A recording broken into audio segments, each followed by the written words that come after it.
نحن الآن على وشك مواجهة المفترسات الأكثر فتكا في العالم. هل لدينا فرصة للنجاة؟ عندما تنقض المفترسات.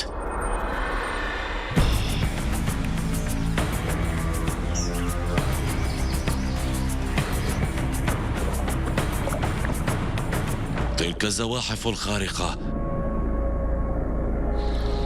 نجت من أزمنة ما قبل التاريخ الغابر.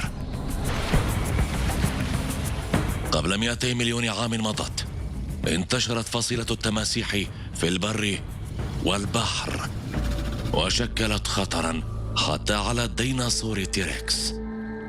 اليوم بقي منها 23 فصيلة معروفة كآلات للقتل، بأجساد خلقت لكي تتحدى كل العصور. لديها جسد مدرع و4 أرجل وذيل قوي وفكان عملاقان. سلاحها الأكثر فتكا هو غزلة الموت، وهو دوران عنيف يغرق الضحية الحية ويمزقها إربا لقطع صغيرة. قوة دوران غزلة الموت كفيلة بتمزيق أكبر الفرائس، من حيوان النو لأسماك القرش وحتى البشر. في كل عام تقتل التماسيح ما يقارب 1000 شخص حول العالم بأكمله.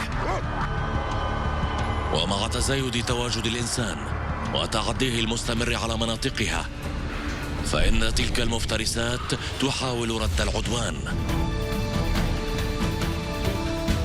القاطور الأمريكي، وهو التمساح المسؤول عن أكثر من 100 هجوم قاتل على البشر خلال السنوات العشر الماضية.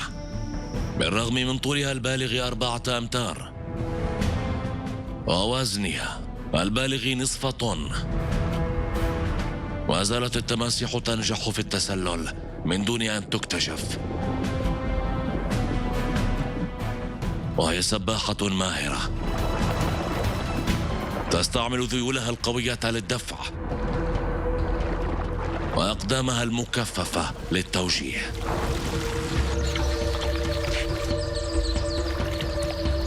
تهاجم التماسيح فرائسها بسرعة خاطفة ومن دون أي شفقة.